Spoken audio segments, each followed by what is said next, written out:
Right, time to check out Oscilio and Brainstorm, right? So we have the usual setup, Potion of Luck and Energy Potion, but we'll see how far we can go before we actually use any of them, because we have some ways to cheat out resources and, of course, cheat out some draw. Now, worth noting, I'm going with the Channel Lightning setup, but there are a few different ways to actually preemptively stack your hand, right? You can either go with Ponder stacking, right, which might sound like it isn't a thing, but it can be a thing. There are the 3 sigils, right? And then there's the 3 block cards, and then Aether Arc or Save the Thought, I want to say, right, is the new one. Either way, you can get to, about 7 Ponder tokens, which means you can overdraw beyond your arsenal and hero ability by a couple cards. Or, of course, you can go with the normal sigil setup of Brilliance and Temporal Manipulation, right, for an extra 6 cards in tow.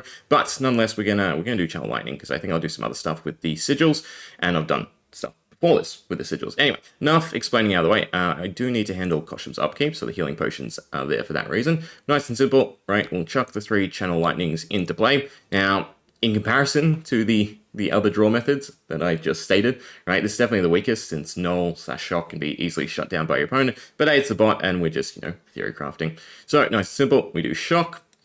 We pitch our Electrify, that's the upkeep cost for 1 Channel Lightning. We hit the practice dummy, since Channel Lightning does have contested draw in it, right? It has to be your opposing hero, you can't just target yourself and then profit, right? But then we can do Peace of Mind and pitch the other 2 Electrifies. We'll get us a Ponder token as well, meaning that we'll get a card for our arsenal, and we have the 3 cards for the Channel Lightning, which is perfect. 1, 2, and 3. And then that goes into the arsenal. And now, since it's our opponent's turn, and this is an instant card, if we deal the 1 arcane damage, we will still also benefit from Channel Lightning, which is definitely worth knowing, right? So we'll take our lumps, and then we will Spring Tunic, and we will do Null/Shock, just the shock component, and we will hit the practice dummy. Yes, and then since we did Tunic, right, we've covered the gained resource component as well, worth noting. And then hits, and then onto our turn. So, just like that, we're starting with 7 cards. So, only 2 above norm, but that's fine, it's still plenty. But worth noting, right, we have Pick a Card and we have Koshim, and they do work in conjunction with one another, meaning that the reveal that triggers thrice, right, is separate instances, and this has been ruled, means we get 4 resources, since we have Koshim in play, right? Which pretty much circumvents the need of the energy potions. So, nice and simple, we do pick a card first, and it doesn't matter what we pick, right?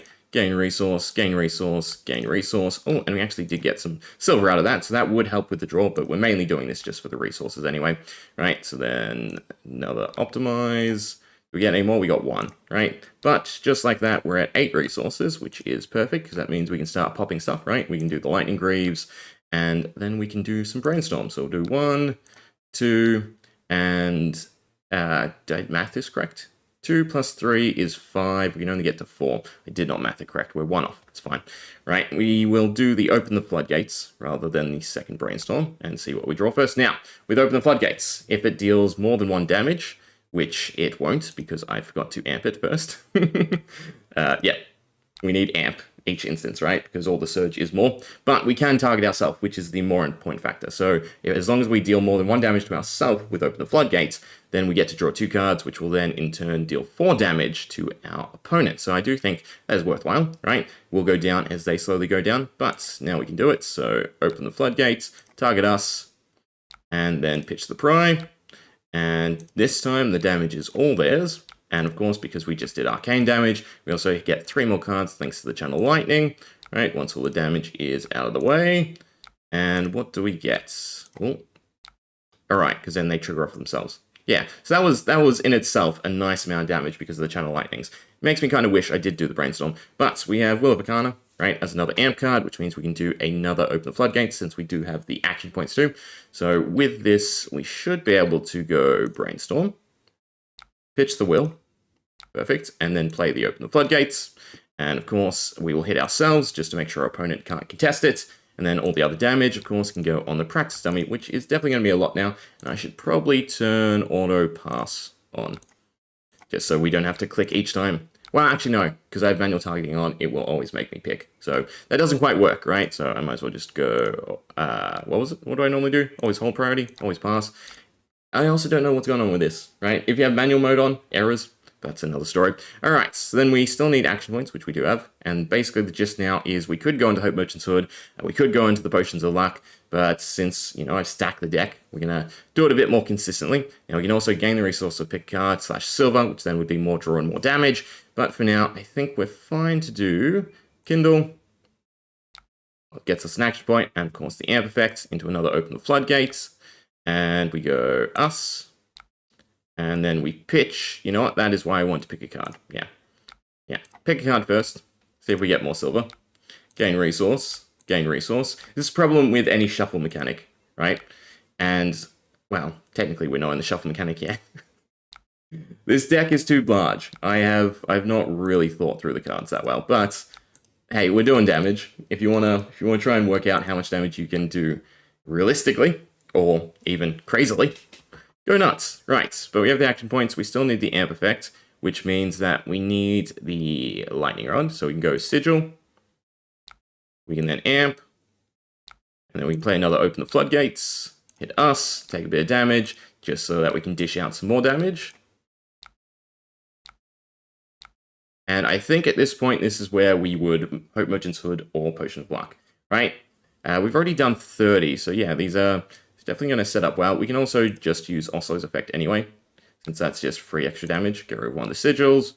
Do, was it 1 by 3? Yeah, not much. But then we can go Hope Merchant's Hood first. Sure. Hope Merchant's Hood, shuffle everything. 1, 2, 3, 4, and then that's an extra 12 damage. All towards the practice dummy. Slowly draining down. I can spam click a little bit quicker though, it seems. Good. Right, and then of course, if we don't have anything we like, depending on what we draw. I mean, I could use the pick a card for resources, and then we can go into the silver. That's semi-worth it, right? Because regardless of whether or not we generate any more silver off of this pick a card, it is still 3, so it self-replaces. So 1, 2, and 3. Right, and then silver. That gets us another sigil. We're now in the shuffle territory, where I have to think on my feet what we want to play. We don't have enough sigils in play to scour, although with 1 resource. Again, I haven't made use of the anti-potions yet. No, I think we're fine. You know what? We'll burn through the silver first, see what we end up drawing. If I can get all the brilliances onto board, maybe. Or if we can find another Open the Floodgate. Alright, so just do silver. Show me the... Yeah, there we go. That's what we want. Because now we are free to go Kindle. Open the Floodgates. Hit us. Again, make sure it's uncontested. We'll pitch the Scour. And this time we'll do damage to the practice dummy. So we did go -1 in hand. That's not fantastic. We can make up for it with the anti-potions and the silver, though. There is nothing useful currently. So I think at this point we Potion of Luck. And we're just fishing for anything else that sort of extends the combo. 1, 2, 3, 4, 5. Alright, 9. I can click 9 times. I can do math. This time math. There we go, Mind Warp. We don't have the amp effect because it's another surge, right? Although this is a -1, it's still another shuffle effect, which makes it kind of good. Either way, we'll just continue the Potion of Luck. Spam away. All the little pings. I wasn't paying attention to what we had. There is a pick a card, which gets us the silver at the very least. So pick a card, gain resources, and then we can silver for free to a sigil. Ooh, there's no way for us to pop the sigils, so I think it's just continue shuffling. Spam away. We're going to hit the 100 mark, so that makes me happy. And we do have the prize, which are nice. Oh, and another pick a card. If we can get the silver off of it, it's worthwhile. Come on. A little bit of luck. Perfect. Gain 3 resources. Do another silver. Do some more pings. And then I think at this point, it is basically just pry, right? It's still 1 draw at the very least. So pry, target yourself.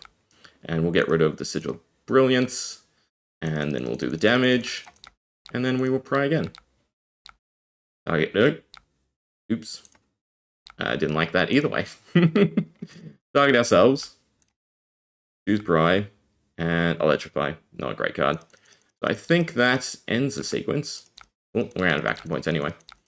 So altogether, we did do over 100 damage. So that's worthwhile, right? With kind of a janky setup too. So I think it could be optimized, right? In terms of pulling it off in play. Brainstorm is just, I think, too heavily costed.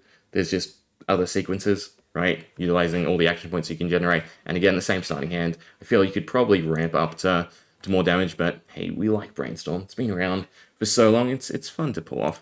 Let me concede, and then we can see exactly how much damage we did. We end up doing 105, right? Resources used, 41. Yeah. So pick a card and gosh, definitely something to think about, right? Because you don't just have to gain resources either. See if you can clue into where I'm going to go with that next, right? With Veridance. Hope you enjoyed. See ya.